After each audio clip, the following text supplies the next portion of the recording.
Assalamualaikum warahmatullahi wabarakatuh. Om Swastiastu, Namo Buddhaya, Salam Kebajikan. Pada video kali ini, kami kelompok 2 akan mempresentasikan hasil tugas kami yang berjudul Studi Komparatif Daya Tarik Wisata dan Daya Saing Destinasi Pulau Komodo, Pulau Biawak, dan Pulau Buaya dengan pendekatan SWOT dan 4A. Materi ini disusun sebagai pemenuhan tugas mata kuliah Perencanaan dan Pengelolaan Kawasan Wisata dengan dosen pengampu Bapak Dr. Tatan Sukwika, SP MSI. Sebelum itu, izinkan saya memperkenalkan anggota kelompok 2 yang telah berpartisipasi dalam pelaksanaan pengerjaan tugas kali ini, yaitu ada Aditya Maulana, Arya Danu Zuhair, Dinar Ayuning Tias, Endi Prasetyo, dan Gema Ramadan. Baik, selanjutnya saya akan menjelaskan mengenai analisis SWOT dan 4A Pulau Komodo. Pulau Komodo merupakan sebuah pulau di Indonesia yang termasuk dalam kawasan Taman Nasional Komodo, terletak di antara Pulau Sumbawa dan Flores, dengan luas area 390.000 hektar yang merupakan salah satu kawasan yang ditetapkan oleh UNESCO sebagai situs warisan dunia Taman Nasional Komodo sejak tahun 1991. Pulau Komodo memiliki daya tarik yang sangat beragam. Wisatawan dapat melihat secara langsung satwa purba endemik yaitu komodo pada habitat aslinya. Tidak hanya satwa komodo yang menjadi daya tarik, keindahan savana di Pulau Padar dan spot snorkeling kelas internasional ditambah dengan adanya atraksi baru dengan bermalam di kapal pinisi menjadikan kawasan Taman Nasional Komodo menjadi kawasan wisata yang wajib kita kunjungi. Analisis SWOT Pulau Komodo. Kekuatan Pulau Komodo yaitu habitat satu-satunya komodo di dunia, berstatus warisan dunia berdasarkan UNESCO, memiliki keanekaragaman hayati dan bahari, nomini New Seven Wonders of Nature.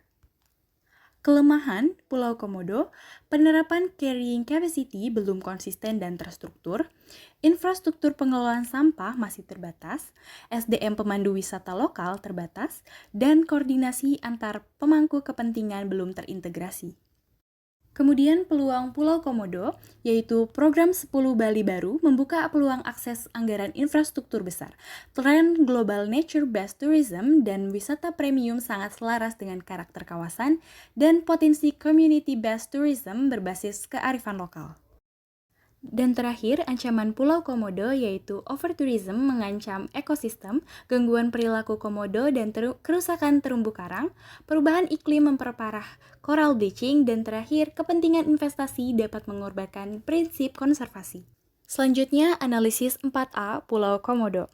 Attraction, pertama ada habitat asli komodo reptil terbesar di dunia, kedua ada pemandangan alam berupa perbukitan savana, pantai, dan laut yang indah, ketiga ada Pink Beach, dan keempat ada aktivitas snorkeling, diving, dan pinisi, dan terakhir ada trekking untuk mengamati komodo. Kemudian accessibility, wisatawan dapat terbang ke Labuan Bajo melalui Bandara Komodo. Kemudian dari Labuan Bajo menggunakan kapal wisata menuju Pulau Komodo, tersedia berbagai transportasi laut dan juga terdapat akses informasi perjalanan yang cukup mudah. Untuk amenities, tersedia hotel, resort, homestay, dan penginapan di Labuan Bajo. Kemudian terdapat restoran, kafe yang menyediakan makanan lokal dan internasional. Kemudian terdapat dermaga dan pelabuhan untuk wisatawan, dan terdapat jasa pemandu dan sarana-prasarana kawasan wisata. Dan terakhir, ancillary service dikelola BTNK yang bertanggung jawab atas konservasi, kemudian terdapat dukungan pemerintah daerah, keberadaan agen wisata yang menyediakan paket wisata, dan terakhir layanan kesehatan dan keterlibatan warga lokal untuk penyedia jasa. Baik, selanjutnya merupakan analisis mengenai Pulau Biawak. Pulau Biawak merupakan pulau kecil dengan luas 120 hektar yang terletak di Laut Jawa, sekitar 40-50 km dari utara pesisir Kabupaten Indramayu, Jawa Barat. Pulau ini dikenal sebagai kawasan wisata bahari dan konservasi alam dengan keanekaragaman hayati dan laut. Salah satunya adalah dihuni oleh kelompok satwa biawak.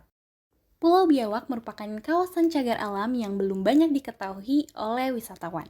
Namun, pulau ini memiliki banyak daya tarik wisata yang sangat unik, di mana memiliki bangunan mercusuar yang sudah dibangun pada abad ke-18. Meskipun tidak seperti Pulau Komodo yang sudah mendunia, Pulau Biawak ini memiliki atraksi yang cukup menarik, seperti snorkeling, camping, dan menikmati kawasan konservasi hutan mangrove. Namun masih harus banyak fasilitas yang ditingkatkan untuk kita dapat mengunjungi pulau tersebut. Selanjutnya kita akan membahas analisis SWOT pada Pulau Biawak. Kekuatannya yaitu habitat alami ratusan ekor biawak, terdapat terumbu karang yang masih utuh dan air laut yang jernih, kemudian hutan bakau dengan luas 10 hektar, terdapat mercusuar bersejarah ikonik yang masih berfungsi, dan terdapat kawasan konservasi laut. Kemudian untuk kelemahan dari Pulau Biawak yaitu akses menuju pulau sulit, kapal yang beroperasi terbatas, tidak ada sinyal, listrik hanya tersedia di malam hari, fasilitas wisata yang sangat terbatas, dan musim kunjungan sangat bergantung dengan cuaca. Kemudian peluang untuk Pulau Biawak, permintaan pengunjung yang tinggi, ekowisata menjadi tren di kalangan anak muda, potensi area penelitian dapat kolaborasi dengan perguruan tinggi, dan pengembangan kawasan wisata bahari Jawa Barat. Dan ancaman untuk Pulau Biawak yaitu kerusakan terumbu karang akibat overtourism, ancaman sampah laut akibat pengunjung, ketergantungan terhadap cuaca dan musim, dan terakhir minimnya regulasi yang berpotensi mengganggu satwa asli. Analisis 4A Pulau Biawak. Attraction Pulau Biawak yaitu terdapat pemandangan pantai dengan pasir putih yang indah, habitat asli biawak menjadi daya tarik Pulau Biawak, mercusuar yang dapat dimasuki dan masih beroperasi, wisata mangrove, dan terdapat snorkeling di area pantai dengan terumbu karang yang masih terjaga. Accessibility Pulau Biawak, perjalanan jalur darat menuju Indramayu, menuju Pantai Karangsong atau Pelabuhan Eretan, wisatawan dapat menyewa kapal kecil menuju pulau. Waktu tempuh 4-5 jam tergantung cuaca. Kondisi cuaca sangat mempengaruhi jadwal berangkatnya kapal. Kemudian amenities dari Pulau Biawak. Terdapat dermaga sederhana untuk kapal bersandar, area perkemahan, menara mercusuar sebagai penerangan utama, dan terdapat gazebo dan saung sederhana, dan terakhir terdapatnya fasilitas pendukung yang sangat terbatas. Ancillary Service Pulau Biawak, yaitu pengelolaan oleh pemerintah setempat, jasa penyewaan kapal bagi wisatawan, paket wisata ditawarkan oleh agen lokal, dan terdapat dukungan masyarakat sebagai penyedia jasa transportasi dan jasa wisata. Dan terakhir, analisis SWOT dan 4A dari Pulau Buaya. Pulau Buaya tidak seperti pulau lain yang khas dengan namanya. Pulau Buaya bukan menjadi habitat utama buaya. Pulau yang terletak di wilayah Kabupaten Alor, Nusa Tenggara Timur, menyimpan banyak keindahan alam yang sangat beragam, menjadikannya salah satu tempat wisata yang wajib dikunjungi. Pulau Buaya berbeda dengan dua pulau sebelumnya yang sudah dibahas.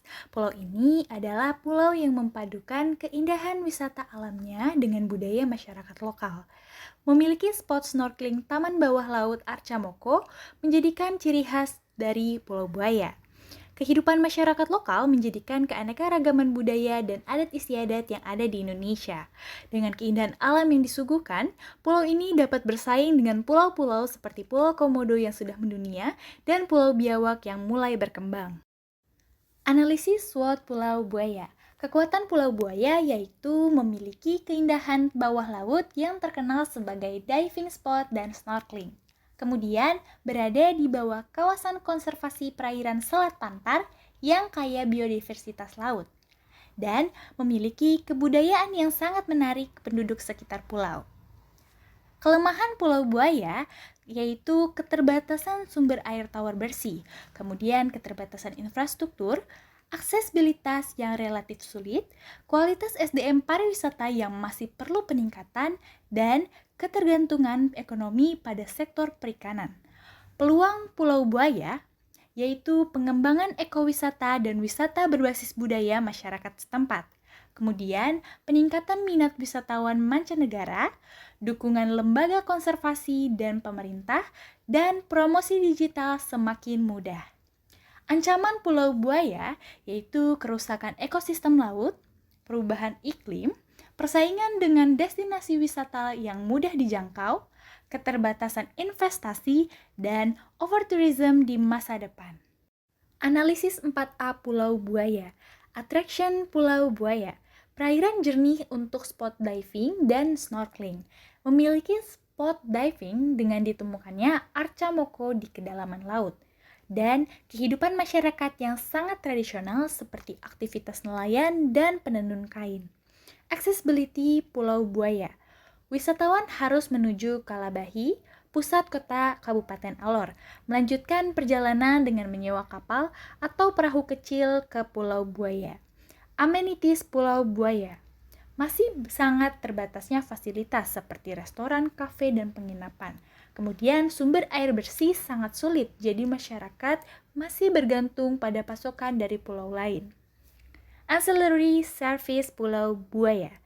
Dukungan pemerintah dan lembaga konservasi mulai terbentuk, dan mulai banyak program peningkatan SDM guna menarik minat kunjungan wisatawan dengan servis yang lebih baik. Setelah dilakukan analisis SWOT dan analisis 4A, didapatkan implikasi kebijakan.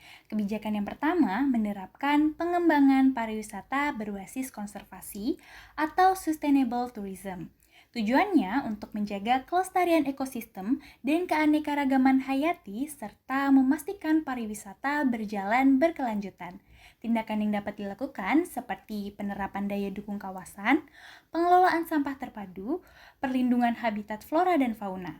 Kemudian pihak-pihak terkait seperti pemerintah, pengelola kawasan konservasi, masyarakat lokal, pelaku usaha, serta lembaga lingkungan. Dampak yang diharapkan yaitu kelestarian lingkungan terjaga dan aktivitas wisata berlangsung secara berkelanjutan. Kebijakan kedua yaitu meningkatkan aksesibilitas dan infrastruktur secara bertahap dengan tujuan untuk memudahkan akses wisatawan serta mendukung kenyamanan dan keselamatan tanpa mengurangi nilai konservasi. Tindakannya yaitu peningkatan transportasi dan dermaga, jaringan komunikasi yang stabil, dan penyediaan air bersih, listrik, dan fasilitas dasar. Pihak-pihak terkait seperti pemerintah pusat dan pemerintah daerah, dinas terkait, BUMN atau BUMD, serta pelaku usaha. Dampak yang diharapkan yaitu akses lebih mudah, layanan wisata lebih nyaman dan aman, namun tetap ramah lingkungan. Kebijakan ketiga yaitu mengembangkan pariwisata berbasis masyarakat dengan tujuan memberdayakan masyarakat lokal agar memperoleh manfaat ekonomi secara langsung dan berkelanjutan. Tindakan yang dapat dilakukan yaitu pelatihan dan peningkatan kapasitas SDM, pengembangan UMKM dan produk lokal, jasa pemandu wisata, homestay, dan produk budaya. Pihak-pihak terkait seperti masyarakat lokal, pemerintah daerah, akademisi, LSM, serta pelaku usaha. Dampak yang diharapkan yaitu peningkatan pendapatan masyarakat, pelestarian budaya, dan rasa memiliki terhadap destinasi. Kebijakan keempat yaitu memperkuat promosi digital dan diversifikasi produk wisata. Tujuannya untuk meningkatkan visibilitas destinasi serta menarik wisatawan yang tepat sasaran dan berkualitas. Tindakan yang dapat dilakukan yaitu optimasi promosi di media digital dan platform wisata, kemudian mengangkat keunikan destinasi dan pengembangan paket wisata tematik dan edukatif. Pihak-pihak terkait seperti Dinas Pariwisata, pelaku usaha, komunitas kreatif, akademisi, media, dan influencer. Dampak yang diharapkan yaitu peningkatan kunjungan wisatawan berkualitas dan daya saing destinasi di pasar nasional maupun internasional.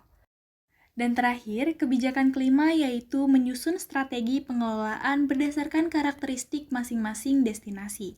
Tujuannya untuk pengelolaan destinasi lebih tepat sasaran sesuai dengan kondisi, potensi, dan tantangan masing-masing lokasi. Tindakan yang dapat dilakukan seperti analisis karakteristik dan kebutuhan setiap destinasi, penyusunan rencana aksi spesifik dan terukur, serta monitoring dan evaluasi secara berkala. Pihak-pihak terkait seperti pemerintah pusat dan daerah, pengelola destinasi, akademisi, masyarakat lokal, serta pelaku usaha. Dampak yang diharapkan yaitu pengelolaan destinasi lebih efektif, terukur, dan berkelanjutan sesuai karakteristik dan potensi wilayah.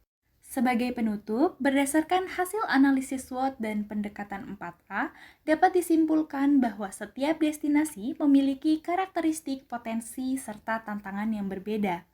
Pulau Komodo memiliki daya saing internasional namun menghadapi ancaman terhadap kelestarian lingkungan.